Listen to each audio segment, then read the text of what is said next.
वाह जी वाह। आज तो बहुत ही बढ़िया मौसम है। हाँ वाह वाह, क्या बात है। ठंडी ठंडी हवा चल रही है, ऊपर बादल हैं और आपको दिखाता हूँ, बहुत ही बढ़िया मौसम है।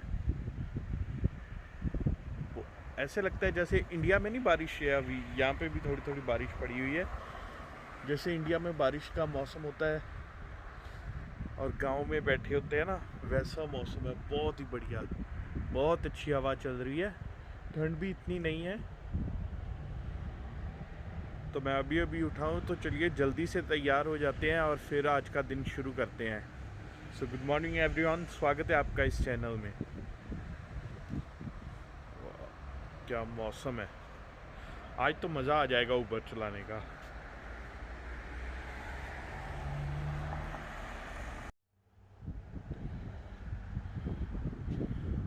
मौसम बहुत अच्छा है, आज हवा भी काफ़ी चल रही है। तो ऊबर तो मैं चला रहा था, लेकिन अभी मेरा दिल किया कि थोड़ा घूम के आते हैं, तो थोड़ी वॉक करके आएंगे। और साथ ही मैं थोड़ा आज ओंटारियो में जो हमारे इंटरनेशनल स्टूडेंट्स आते हैं, तो उनकी इमिग्रेशन के ऊपर थोड़ी बात करूँगा कि ओंटारियो में लॉज क्या हैं।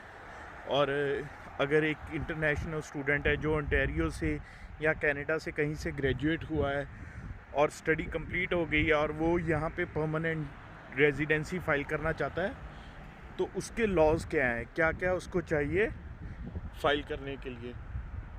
तो चलिए थोड़ी वॉक पे चलते हैं और फिर साथ के साथ इस बारे में भी बात करेंगे।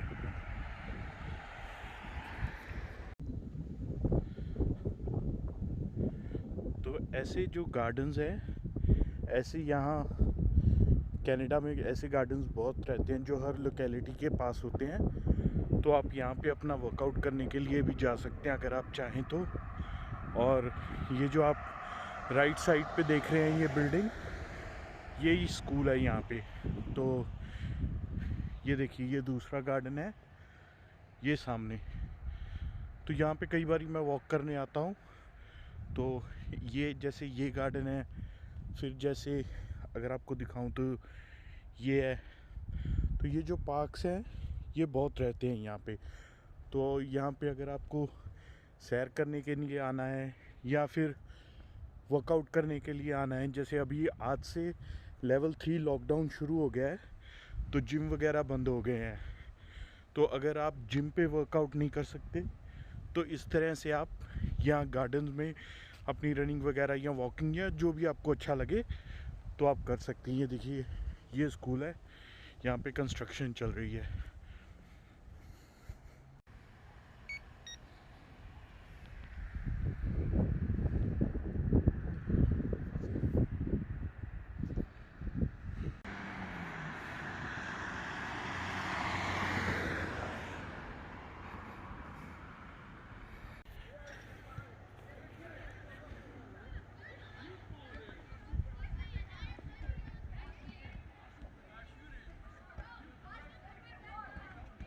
तो ये कुछ बच्चे खेल रहे हैं, कुछ बच्चे खेल रहे हैं, ये देखिए। तो प्लेग्राउंड है, ये स्कूल है। तो जो भी स्कूल के बाद, लेकिन अभी तो स्कूल नहीं लगा हुआ, तो स्कूल के बाद बच्चे यहाँ पे खेलते हैं। और ये ग्राउंड है, इसमें संडे को कई बारी मैंने देखा है इस ग्राउंड में, आपको आगे जाके दिखाता हूँ। तो संडे को यहाँ पे कई बारी मैंने देखा है कि क्रिकेट की सीरीज़ चल रही होती है। तो क्रिकेट मैच होते हैं, तो शायद कोई लीग के मैचेस होते हैं। तो यहाँ को संडे को यहाँ पे बहुत 2-3 टीमें एक साथ अलग अलग जगह पे मैच खेल रही होती हैं और बहुत लोग होते हैं यहाँ पे। अभी हवा काफ़ी चल रही है, तो आवाज़ की शायद थोड़ी दिक्कत आएगी। ये एक छोटा रिक्रिएशनल एरिया है, यहाँ पे छोटे बच्चों का प्ले एरिया है। तो यहाँ पे भी कई बारी बहुत छोटे छोटे बच्चे दोपहर को सुबह खेल रहे होते हैं। तो भी आपको आगे चल के दिखाऊंगा। तो आगे लॉन टेनिस एरिया भी है। तो अभी आपको दिखाता हूँ कि ये देखिए, ये है लॉन टेनिस एरिया, कोर्ट है लॉन टेनिस का। और वहाँ पे कुछ लोग अपनी एक्सरसाइज कर रहे हैं। और यहाँ पे इस ग्राउंड में काफ़ी क्रिकेट मैच चल रहे होते हैं संडे को।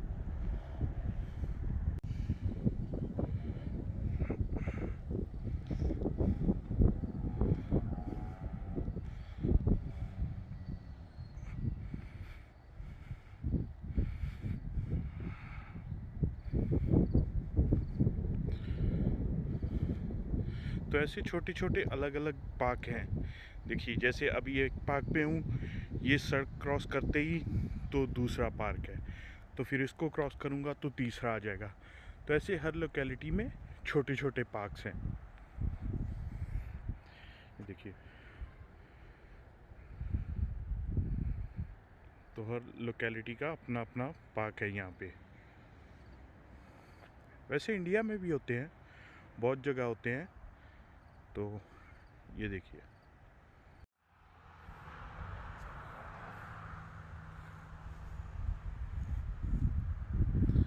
हाँ जी। तो चलिए, जिसके लिए आज की वीडियो शूट कर रहे हैं वो उस बात पे आते हैं। तो अगर आप कनाडा आए हैं एज एन इंटरनेशनल स्टूडेंट, या अगर आप आना चाहते हैं एज एन इंटरनेशनल स्टूडेंट्स, तो कुछ चीज़ों का ध्यान रखिए। तो आप यहाँ आए हैं, आपने पढ़ाई पूरी कर ली और फिर आप पीआर के लिए, क्योंकि हम सभी जो भी कनाडा आते हैं, खासकर इंडिया, पाकिस्तान, बांग्लादेश से, तो कहीं ना कहीं हमारे दिल में ये भी होता है कि हमें यहाँ पे परमानेंटली सेटल होता है। 80-90% लोगों के दिल में तो ये होता है, मेरे में तो था, क्योंकि मैं भी एज ए स्टूडेंट ही आया था।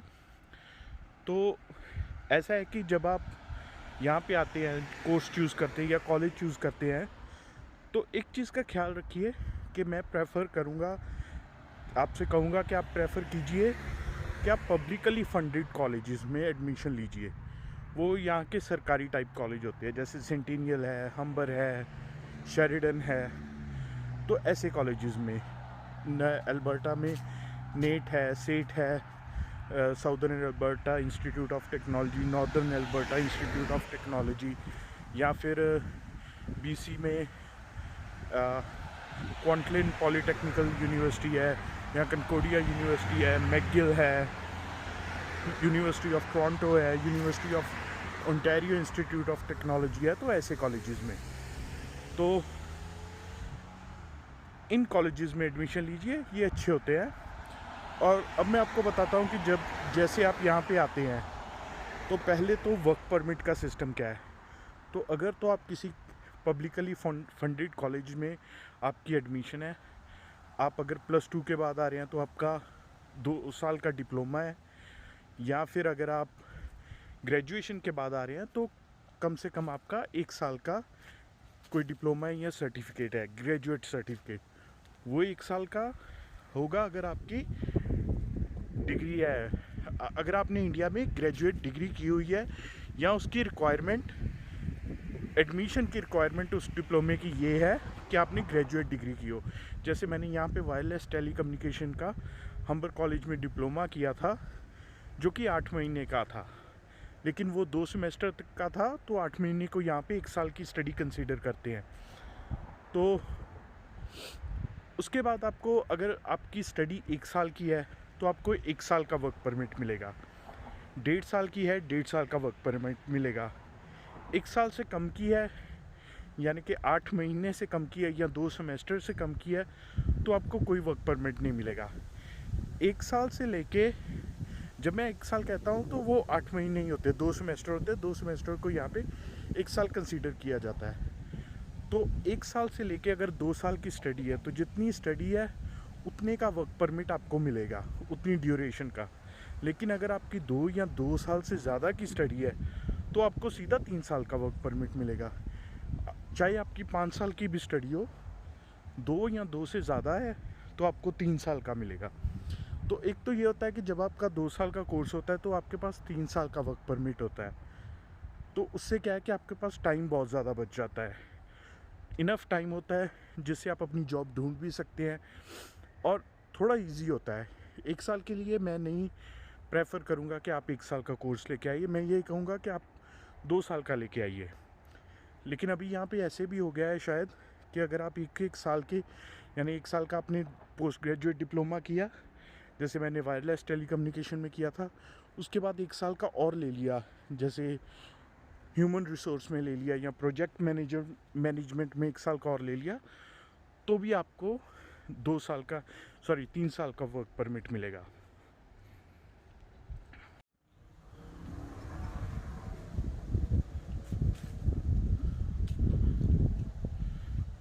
मौसम आज बहुत खूबसूरत है, बहुत ही अच्छा मौसम है, हवा बहुत शानदार चल रही है। मे बी रिकॉर्डिंग में कोई प्रॉब्लम आए, लेकिन मौसम बहुत अच्छा है आज का। ये देखिए,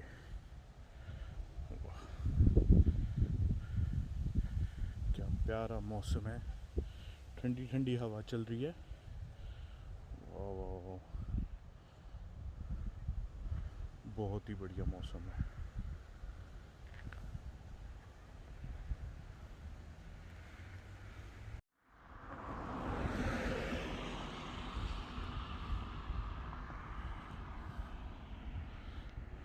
हाँ, तो अभी आपने कोर्स डिसाइड कर लिया, आप यहाँ आ गए, आपका कोर्स कंप्लीट हो गया, आपने वर्क परमिट के लिए अप्लाई किया, आपको वर्क परमिट मिल गया। तो आज मैं बात कर रहा हूँ सिर्फ ओंटारियो की। तो ओंटारियो में क्या है कि आपको स्टडी के बाद एनओसी नॉक कैटेगरी ओ ए या बी में जॉब चाहिए है यहाँ पे परमानेंट रेजिडेंसी फाइल करने के लिए। तो मैनेजर लेवल या असिस्टेंट मैनेजर या सुपरवाइज़र लेवल, यहाँ इस लेवल तक की आपको जॉब चाहिए वर्क परमिट फाइल करने के लिए, सॉरी पीआर फाइल करने के लिए। तो उसकी रिक्वायरमेंट क्या है कि आपने जिस कोर्स में एडमिशन लिया है उससे रिलेटेड या फिर सुपरवाइज़र लेवल की आपको फुल टाइम जॉब हो। अब फुल टाइम जॉब का मतलब ये है कि मिनिमम 30 आवर्स पर वीक आपका काम हो और साल का काम हो आपका 1500-1600 घंटे का, थोड़ा थोड़ा ऊपर ही लेके चलिए, लेकिन 30 आवर्स पर वीक आपके पास काम हो। अगर 30 आवर्स से कम होगा तो वो पार्ट टाइम कंसीडर होगा, वो कैलकुलेट नहीं होगा, वो टाइम पीरियड, वो वीक कैलकुलेट नहीं होगा।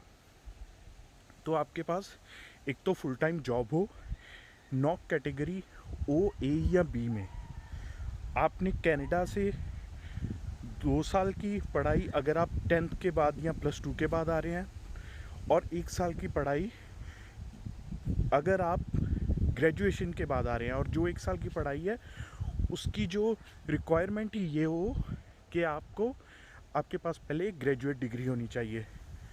तो एक रिक्वायरमेंट ये होगी, एक फुल टाइम जॉब हो गई, और दूसरा फिर आपके ओंटारियो के साथ टाइज़। तो ओंटारियो के साथ टाइज़ आप कैसे साबित कर सकते हैं कि आप यहाँ पे रह रहे हैं, आपने यहाँ से पढ़ाई की है, आप यहाँ पे जॉब कर रहे हैं, आपका कोई फैमिली मेम्बर यहाँ पे है, आपकी घर की लीज़ वगैरह, ये सब सपोर्टिंग डॉक्यूमेंट्स हैं। लेकिन जो पहली चीज़ है वो है आपकी स्टडी, और दूसरा आपकी जॉब। तो अगर आपके पास फुल टाइम जॉब है, आपके पास ऑफ़र लेटर है, तो फिर आप यहाँ की प्रोविंशियल नॉमिनी प्रोग्राम में पीआर की फ़ाइल सबमिट कर सकते हो। तो ये पीएनपी के लिए बता रहा हूँ। तो एक बार आपकी पीएनपी हो गई तो फिर आप फेडरल से अपनी फेडरल पीआर के लिए आप अपनी फ़ाइल भेज देंगे, तो आपकी परमानेंट रेजिडेंसी हो जाएगी। तो जो कहते हैं ना कि पीएनपी लग गई, ये वो उसकी बात बता रहा हूँ। तो ये भी हो जाए तो एक तरह से आपकी पीआर डन है, आपकी श्योर है कि आपकी पीआर आ जाएगी। ठीक है। तो और उसके बाद जिस जगह पे आप काम कर रहे हैं उस एम्प्लॉयर की भी कुछ रिक्वायरमेंट्स उसकी भी कुछ रिक्वायरमेंट्स होती है गवर्नमेंट के द्वारा, जो उसको फुलफ़िल करनी पड़ती हैं, तभी वो एम्प्लॉयमेंट आपकी काउंट होगी। तो उसकी रिक्वायरमेंट्स क्या है कि एक तो वो अगर जीटीए में है तो वो बिज़नेस कम से कम साल का $1 मिलियन, $10 लाख, या कह लो 5 करोड़ रुपए से ऊपर का उसका ग्रॉस रेवेन्यू हो, उसका बिज़नेस हो। आमतौर पे जैसे टिम हॉर्टन्स वगैरह होते हैं वहाँ पे हो जाता है ईज़िली। तो उसका इतना बिज़नेस हो साल का, इतना रेवेन्यू, प्रॉफिट नहीं, पूरा रेवेन्यू इतना हो, उसके पास 5 फुल टाइम परमानेंट एम्प्लॉयज़ होने चाहिए। और वो 5 फुल टाइम परमानेंट एम्प्लॉयज़ कौन से हों? कैनेडियन सिटीजन्स या परमानेंट रेजिडेंट। तो ऐसा नहीं है कि आप कई जगह किसी जगह पे लगे हुए हैं, वो कह रहा है हाँ मैं आपको इस फील्ड में पूरी जॉब दे दूंगा, फुल टाइम जॉब भी दे दूंगा आपको, इस कैटेगरी में आपकी जॉब टाइटल भी डाल दूंगा, लेकिन अगर वो गवर्नमेंट की रिक्वायरमेंट से उसका बिज़नेस पूरी नहीं करता तो देन फिर आपको कोई फ़ायदा नहीं वहाँ पे काम करने का। तो उसकी रिक्वायरमेंट ये है कि अगर वो जीटीए में रह रहा है, जीटीए में है business, GTA greater Toronto area, Brampton, Mississauga, Caledon, या कह लो टोरंटो डाउनटाउन हो गया, या ये जो अपना ओशवा वगैरह है, ये सारे जीटीए में आ जाते हैं। तो इनकी रिक्वायरमेंट ये है। तो ये होगी आपकी बिज़नेस की रिक्वायरमेंट, जो आप बिज़नेस में जिस भी एम्प्लॉयर के पास आप काम कर रहे हैं तो उसकी रिक्वायरमेंट ये है। तो उसके बाद उसको भी एक फॉर्म फिल करना पड़ता है। तो आपको वो फॉर्म देगा, उस पर आपका जॉब टाइटल होगा, आपकी जॉब ड्यूटीज़ होंगी, आपको जो ऑफ़र लेटर होगी उस पर आपका जॉब टाइटल होगा, आपकी जॉब ड्यूटीज़ होंगी, और आप यहाँ की जो मिनिमम वेज है उस पोजीशन पे काम करने के लिए जो मिनिमम वेज है, कम से कम वो वेज आपको मिल रही हो।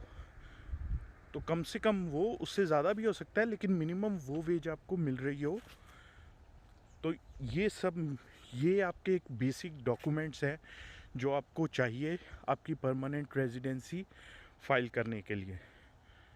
तो एक बार मैं फिर से लिस्ट दोहरा देता हूँ कि आपको क्या क्या चाहिए, ठीक है, ताकि आप मिस ना करें, और आप मेक श्योर करें आप अगर कहीं पे भी काम कर रहे हैं तो ये सारी चीज़ें होगी, तभी आप पीएनपी, ओंटारियो पीएनपी के लिए एलिजिबल होंगे।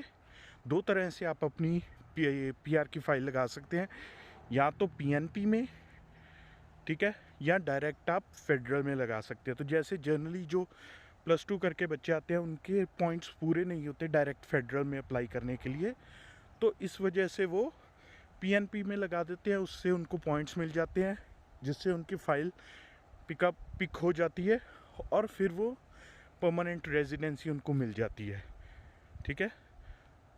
तो चलिए मैं लिस्ट दोहराता हूँ कि क्या क्या चीज़ें चाहिए।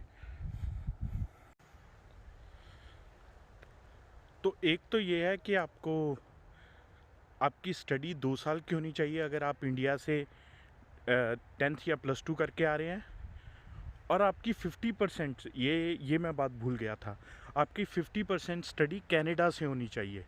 तो अभी जैसे कोविड के कारण बच्चों की पढ़ाई ऑनलाइन हो गई थी, काफ़ी बच्चों की इंडिया में हो रही थी, तो शायद अभी वो कह रहे थे थोड़ा रूल में चेंज करें इस बच्चों के लिए। वैसे जनरल रूल है वो आप यही लेके चलिए कि आपकी स्टडी 50% कनाडा में होनी चाहिए। जैसे 2 साल का कोर्स है तो 1 साल की स्टडी आपकी कनाडा में हो। जैसे कई बारी हमारे जो कॉलेजेस होते हैं वो कहते हैं कि इंडिया में बहुत कॉलेजेस हैं जो कहते हैं कि आप स्टडी 3 साल यहाँ कीजिए, 1 साल कनाडा में कीजिए, फिर वो उसके लिए एलिजिबल नहीं होते परमानेंट रेजिडेंसी के लिए, तो उनको उसके बाद फिर वापस जाना पड़ता है या कुछ और जुगाड़ करना पड़ता है। लेकिन जो लीगली चीज़ है कि आपकी स्टडी 50% कनाडा से होनी चाहिए। तो 2 साल का कोर्स हो अगर आप इंडिया से 10th या +2 करके आ रहे हैं, और 1 साल का कोर्स हो अगर आप ग्रेजुएशन करके आ रहे हैं इंडिया से। और जो 1 साल का कोर्स है उसकी जो बेसिक रिक्वायरमेंट है उसमें एडमिशन लेने के लिए वो ये है कि आपको आपकी जो ग्रेजुएट डिग्री होनी चाहिए। उसके बाद आपके पास फुल टाइम जॉब हो, एनओसी कैटेगरी ओ, ए या बी में। जो फुल टाइम जॉब होगी उसके पर वीक के आवर्स होने चाहिए 30 घंटे, 30 आवर्स पर वीक। वेज आपकी जो आपकी सैलरी है वो उस जॉब की पोजीशन के हिसाब से मिनिमम सैलरी, जैसे अभी ओंटारियो में मिनिमम सैलरी $14 है, लेकिन ऐसा नहीं है कि आप सुपरवाइज़र हैं और आपकी सैलरी $14 है, नहीं। तो सुपरवाइज़र की सैलरी मिनिमम थोड़ी अलग होगी, वो शायद $18 हो सकती है, $20 हो सकती है। तो उस हिसाब से आपकी सैलरी होनी चाहिए जिस हिसाब से आपकी पोजीशन है। तो ये आपके पास हो तो आपके यहाँ के टाइज़ हैं वो तो हो जाते हैं, कोई प्रॉब्लम नहीं है। तो वो सारी चीज़ें जब आपके पास जॉब ही यहाँ पे होगी तो टाइज़ तो आपके बन ही जाएंगे यहाँ से, ठीक है। तो ये सारी चीज़ें हो गई। तो इसके बाद आपको जो आपका एम्प्लॉयर है, एम्प्लॉयर से भी आपको लेटर चाहिए। एम्प्लॉयर से उसकी ये सारी डिटेल के उसका जो बिज़नेस है वो, हाँ सॉरी एक और चीज़, हाँ अभी दिमाग में, उसका बिज़नेस 3 साल पुराना हो, नया बिज़नेस ना हो, 3 साल पुराना बिज़नेस हो। और फिर उसकी जो, अगर GTA में रह रहे हैं तो उसकी जो सैलरी है अपनी, उसकी जो सॉरी रेवेन्यू है साल का, वो कम से कम $1 मिलियन से ऊपर का होना चाहिए। और अगर GTA से बाहर है तो ये रेवेन्यू 500,000 का भी हो सकता है। जैसे छोटे छोटे, जैसे यहाँ पे थंडर बे है और ये है, वो छोटे छोटे गांव टाइप होते हैं, तो वो फिर 5 लाख डॉलर का हो सकता है, $500,000 का।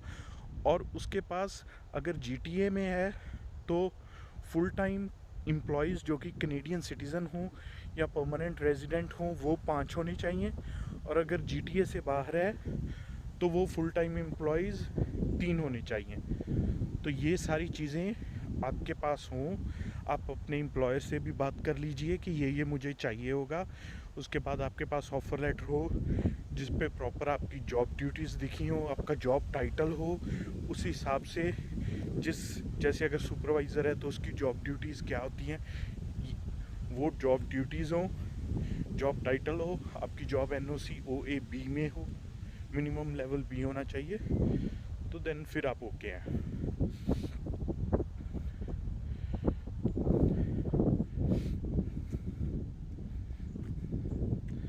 तो ये सारी चीज़ें आपके पास चाहिए। और उसके बाद आप अपनी परमानेंट रेजिडेंसी फ़ाइल कीजिए। उसके बाद आप यहाँ रहना यहाँ रहिए, इंडिया जाना इंडिया जाइए।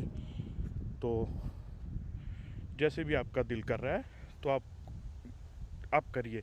तो मेरा ये वीडियो बनाने का बेसिक मकसद, हाँ ये सारी जो मैंने अभी आपको रिक्वायरमेंट्स बताई हैं ये ओंटारियो के लिए है। हर प्रोविंस के लिए, यहाँ स्टेट कह लो, यहाँ पे इंडिया में हम स्टेट कहते हैं, यहाँ पे प्रोविंस कहते हैं। तो हर प्रोविंस के लिए रिक्वायरमेंट्स डिफरेंट है। ये ओंटारियो की रिक्वायरमेंट है, ठीक है।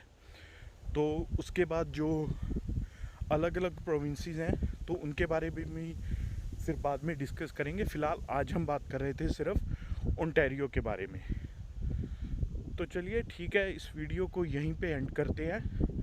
तो वॉक भी होगी, शायद वीडियो में सांस फूली होगी, तो मैं थोड़ी वॉक थोड़ी रनिंग भी साथ के साथ कर रहा था, तो वो भी हो गई और थोड़ी सी इन्फॉर्मेशन भी आप लोगों के साथ शेयर हो गई।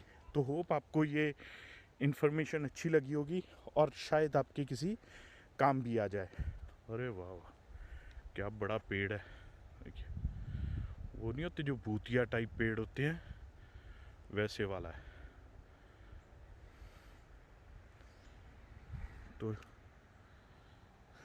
तो खैर चलिए एंड करते हैं इस वीडियो को। Okay, thank you.